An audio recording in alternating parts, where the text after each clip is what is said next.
Hello दोस्तों, मैं advocate प्रीति मिश्रा। चलिए आज हम भारतीय साक्ष्य अधिनियम 1872 की धारा 8 को देखते हैं।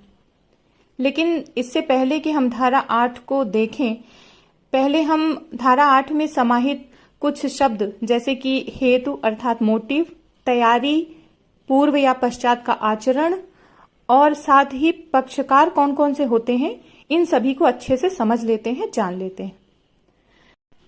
तो बात करते हैं कि हेतु अर्थात मोटिव क्या होता है। हेतु एक ऐसा कोई बड़ा मकसद या लक्ष्य होता है जो किसी व्यक्ति को उसके उस मकसद या लक्ष्य को पूरा करने के लिए कोई विशेष कार्य करने के प्रति प्रेरित करता है या फिर उसे मजबूर करता है। तो यहाँ आप ध्यान दीजिए कि कोई विशेष कार्य करने की प्रेरणा या कार्य की मजबूरी हमें ये बताती है कि कोई हेतु चाहे वह कितना ही गलत क्यों ना हो, अपराध नहीं होगा जब तक कि कार्य न किया जाए। तो मोटिव ऐसी चीज है जो किसी अन्य चीज को जन्म देती हो या सहयोग देती हो या उसको रोक भी सकती है। मोटिव से हमें किसी व्यक्ति के इंटेंशन का पता चलता है, अर्थात आशय का पता चलता है कि क्या कोई कार्य उस आशय से किया गया था या नहीं।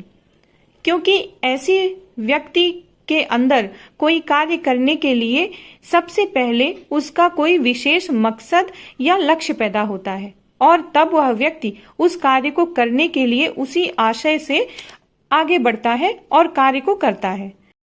जैसे कि ए नामक व्यक्ति वाई का बहुत अच्छा मित्र है, लेकिन वाई किसी ऐसी लाइलाज बीमारी से ग्रस्त है कि उसके कारण वह अत्यंत पीड़ा में है और ए से उसकी पीड़ा देखी नहीं जाती और ए वाई को ऐसी पीड़ा से मुक्ति दिलाने के लिए वाई की हत्या कर देता है। यहाँ पर ए का जो मोटिव है, हेतु है, वह ये है कि वाई को उसके पीड़ा से मुक्ति दिलाई जाए और इसी मकसद के लिए, इसी लक्ष्य के लिए वो ऐसी इंटेंशन बनाता है और वाई की हत्या कर देता है। तो इस प्रकार हमने देखा कि हेतु क्या है। अब हम देखते हैं तैयारी। तो किसी अपराध को करने के लिए जो आवश्यक संसाधन होते हैं उनकी व्यवस्था करना, उन्हें जुटाना या उपायों को खोजना तैयारी कहलाती है। जैसे ए ने बी को विष देकर उसकी हत्या की है और ए का विचारण किया जाता है। तो यहाँ तथ्य सुसंगत होगा कि बी की मृत्यु से पहले ए ने बी को दिए विष के जैसा ही विष कहीं से प्राप्त किया था।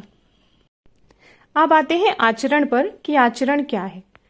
तो किसी भी व्यक्ति का कोई ऐसा आचरण जो किसी विवादक तथ्य या सुसंगत तथ्य को प्रभावित करता है या उससे प्रभावित होता है, तो वह आचरण के रूप में सुसंगत होगा।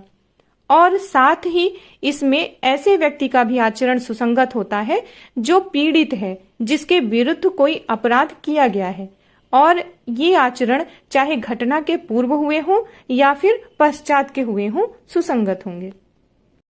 तो चलिए अब बात करते हैं पक्षकार की और देखते हैं कि इसमें कौन से व्यक्ति शामिल होते हैं। तो अगर हम सिविल केस की बात करें तो इसमें पक्षकार वादी और प्रतिवादी होते हैं और क्रिमिनल केस में पक्षकार अभियुक्त और पीड़ित होते हैं और साथ ही इन सभी के अभिकर्ता अर्थात एजेंट भी पक्षकारों में शामिल किए जाते हैं। अब जबकि हमने इन सभी का अर्थ देख लिया, समझ लिया, तो चलिए देखते हैं कि धारा 8 क्या कहती है। तो धारा 8 कहती है कि हेतु, तैयारी और पूर्व का या पश्चात का आचरण। तो कोई भी ऐसा तथ्य जो किसी विवादक तथ्य या सुसंगत तथ्य का हेतु अर्थात लक्ष्य, मकसद या तैयारी अर्थात संसाधनों को जुटाना दर्शित या गठित करता है, वह सुसंगत है। साथ ही किसी वाद या कार्यवाही में किसी पक्षकार या किसी पक्षकार के अभिकर्ता अर्थात एजेंट का ऐसे वाद या कार्यवाही के बारे में या फिर उसमें विवादक या उससे सुसंगत किसी तथ्य के बारे में उसका आचरण और किसी ऐसे व्यक्ति का आचरण अर्थात पीड़ित का आचरण जिसके विरुद्ध कोई अपराध किसी कार्यवाही का विषय है, सुसंगत है।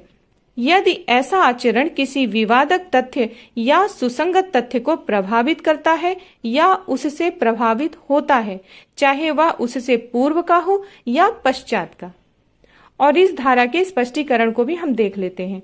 तो स्पष्टीकरण पहला कहता है कि आचरण में कोई कथन नहीं आता है जब तक कि वह कार्यों के साथ साथ ना हुआ हो और उन्हें स्पष्ट करने वाला ना हो, और इस स्पष्टीकरण का प्रभाव किसी अन्य धारा पर नहीं होगा। साथ ही इसका दूसरा स्पष्टीकरण कहता है कि जब किसी व्यक्ति का आचरण सुसंगत है तो उसकी उपस्थिति और उसे सुने जाने के समय में उसके द्वारा किया गया कोई भी कथन जो उसके उस सुसंगत आचरण पर प्रभाव डालता हो तो वो भी सुसंगत होगा। आशा है आपको धारा 8 समझ में आ गई, और हम अगली वीडियो में धारा 8 के ही डिटेल और केस लॉ को डिस्कस कर लेंगे और मिलते हैं अगली वीडियो में। Thank you.